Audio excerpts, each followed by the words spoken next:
Acropolis Adventure. Dimitri the Greek.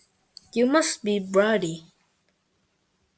Surprised, Brady stopped and looked around the cafe. Over here, young man, the voice continued. Are you Dimitri? Brady asked. Yes, he answered. Dimitri's head was completely bald and tanned by years in the sun. His eyes were bright and welcoming. Even though the man was sitting down, Brady could tell he was tall. Brady was on vacation with his parents in Greece. They had arranged for him to meet Dimitri, an old family friend, while they went to the Athens National Museum. So, you know my dad? Brady asked. Yes, and I'm happy to answer any question you have about Greece. Well, I don't have many questions, Brady answered with a shrug of his shoulders. All this ancient history and learning about other countries is kind of boring. Boring? Dimitri boomed. This is one of the most exciting cities in the world. We'll see about that, said Brady, not really interested. Winding around the Acropolis, Dimitri and Brady left the cafe. The pair walked toward a steep-side hill called the Acropolis, which is Greece's most famous landmark. What are we doing here? Brady protested. Instead of answering, Dimitri led Brady toward a stone tower off to their left. It was a two-story high marble tower with 8 sides. At the top of each of the 8 flat sides was a carved figure. Brady, tell me what you see, Dimitri said, pointing to the tower.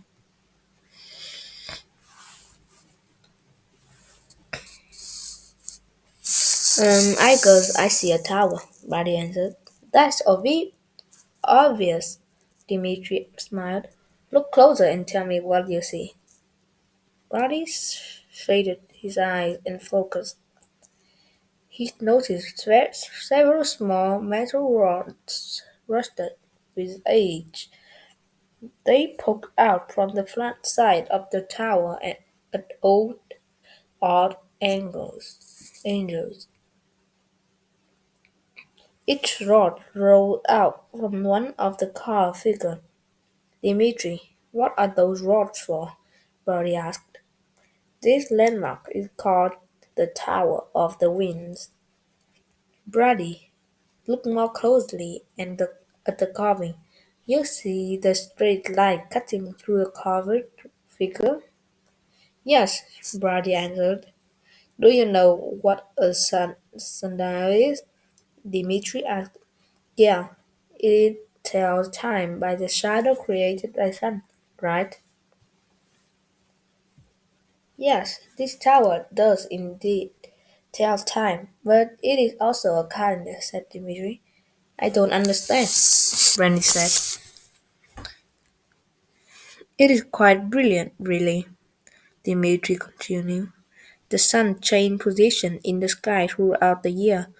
When it hit by the shadow cast by the rod, the line informs citizens of Athens of the exact time of day. They also revealed the exact time of year. That's kind of cool, Roddy answered. Speaking of time, we better get moving. We have much to see, said Dimitri, discovering the theater. Dimitri and Roddy soon rejoined the crowd walking across the Acropolis. Suddenly, Roddy gasped, Whoa, what is that? Standing up toward the Acropolis stood row after row of stone benches.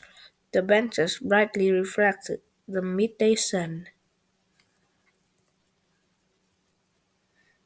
Buddy, do you like movie? Yeah, of course, Buddy answered. All our idea of drama and comedy began here with Greek theater. Brody tried to picture the stone theater filled with people. The actors must have struggled to have their lines heard by those seated in the very top rows. Dimitri, Brody asked, did they have microphones back then? Brody, it was 400 BC. Dimitri laughed. There were no microphones. Then how could people watching from the top rows hear the actor on stage?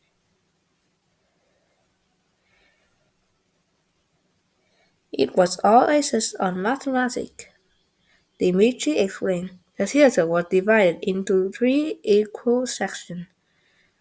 Three was a lower, middle, and upper section.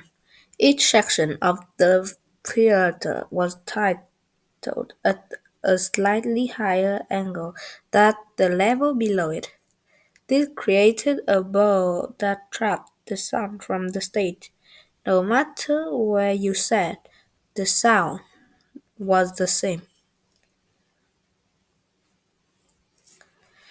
I couldn't believe things like this could have been built so long ago, said Brady. Well, my friend, just wait, we still have the Acropolis to visit, Dimitri said.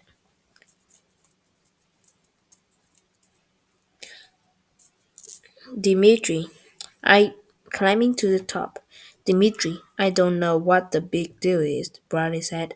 We have walked all this way to see the Acropolis, but all it looked like a bunch of broken rocks. Brady, my young friend, be patient, Dimitri said. You need to pay more attention to the little details of life. This is an important lesson for you to learn. Sure enough, after reaching the top, Brady's jaws dropped open at the side.